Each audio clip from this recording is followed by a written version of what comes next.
Virtual Vanguard Productions. My name is Sasha Breger, and I am first and foremost an avid eater. Gosh, I love food. I love to eat. I really organize my entire day around food when I stop to think about it. My favorite part of the day is dinner. I can't leave the house without eating something in the morning, or else I don't feel like a real person. I spend a lot of time in the evening after my son goes to bed trying to figure out what I'm going to make myself for lunch the next day. Can I tell you a short story, just a really short one? There's this kid's book called Bread and Jam for Francis that my parents used to read to me. And the story is around Francis the badger who only wants to eat bread and jam. Right? But there's another badger, right? Her buddy Albert, and Albert brings the most beautiful lunches, right? So he has a hard-boiled egg with salt and pepper, and he has celery sticks, and he has like lox and cream cheese.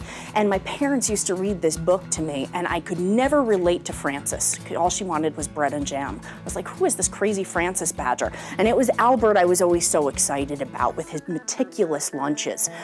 So first and foremost, I'm an eater, and I strive to be like Albert the badger, bringing the most wonderful and delicious little lunches for myself and wonderful and delicious little meals. And one of the most exciting things for me personally about working on the show is that I get to combine my personal passion for food with something with the broader community and with my academic work as well. So I'm first and foremost an eater. I really like to cook. I really like to garden. And my job, I read and I write and I teach. And it's really nice to bring all of those things together and not have to just be an eater on my free time and on my personal time, but I can bring it into work as well and to make it part of a broader experience. I first heard about Cooking in the Dark from Mike Cummings, who told me about his amazing friend Claudia, who was also interested in food. This was the first year that I started working at CU. And so Mike and I had bonded over food, and he said, you have to meet my friend Claudia. And I met Claudia, and as I'm sure is the case with most of us, was head over heels for Claudia and for her ideas about this show. And over the course of a number of wonderful lunches, I got more and more excited about Cooking in the Dark, about working with Claudia, and about being part of such an amazing project. I gotta tell you, I think one of the most important parts of the show for me is the way that it tries to create a bridge between what we do here at the university, what students are studying, what faculty are researching, and what the community is doing in the context of food.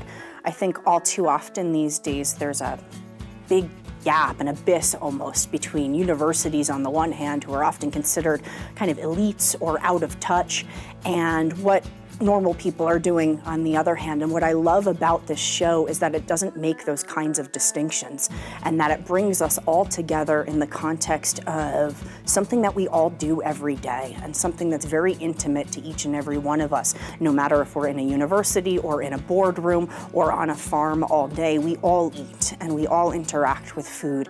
And I see this show as creating bridges between communities, not only between academics and other sorts of communities, but between students and faculty, between rural and urban. And I couldn't think of a more important political and social project, particularly these days when we so often seem divided and separate from one another. If you may know, academia is all about specializations and disciplines, and we all too often get stuck in our own little field of expertise. And this show has been an opportunity, as I mentioned previously, to build bridges of all kinds, not just between academia and the local community, but also within the university. So I'm really excited to be co-teaching a course about food, with which we'll be integrating the show with a professor from the College of Architecture and Planning. I don't very often get to work with folks in different colleges, and this show is a reason to do so, and the issues we raise in this show are reasons to do so. It's fantastic to work closely with students in the context of a project that we're doing together. Not me doing my work and them doing theirs, but to all of us be working on a project together. I think it's fantastic that we're seeing so much collaboration across disciplinary fields, because when you think about it, I mean, food doesn't know any boundaries. Food is science, food is art, food is politics, food is sociology, food is communication. And so I think it's appropriate to our subject matter that we are tearing down some of these borders. I tell my students sometimes that I think cooking is a revolutionary act, and they look at me with, like I have 6 heads. But when you think about it, we allow corporations to do a lot of our cooking for us, right? And a lot of everything for us in the context of the food system. And we've really just given over willingly or kind of unconsciously a lot of the power that we have.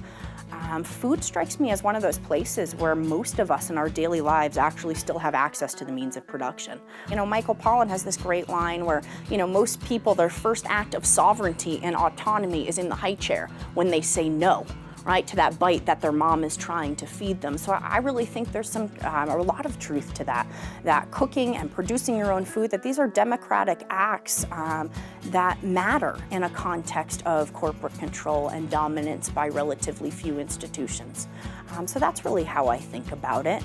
And I don't want to cast the show as Marxist in tone, but one of the things that has appealed to me about this show is that it provides a look at so many different kinds of alternatives to participation in the system. So Unilever owns Dove and they own Axe, right? So the ad campaigns for Dove is like, every woman is beautiful, right? And they have all different women of all different shapes and ages and colors and sizes, and it's this lovely message. And then the next commercial will be for Axe, right? Which is like, spray yourself with this and the chicks will flock to you, right? And it's just a wonderful example of the different kinds of ethical and political messaging that one company is involved in, right? They don't care, right, necessarily about women or about guys getting dates. They'll sell you whatever message, right, will earn them the most profits, right? And so you get these contradictory messages, right, all under the auspices of one company that is just looking to collect your money.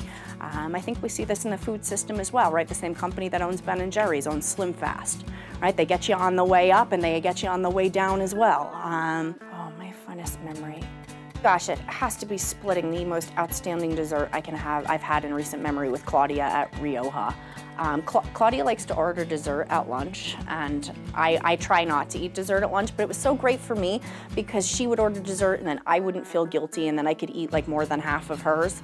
But I've had some of the most outstanding food I've ever had in my life with Claudia over the last several years. I'm remembering some nut pumpkin-y cream thing that we had in the fall. I can still taste it. I don't even remember what it was called though. But really eating with friends and eating with colleagues. I think eating together is the most wonderful thing that we do on this show. It builds community and it builds good health and good spirits, and it's delicious. Know where your ingredients come from. Don't get caught cooking in the dark.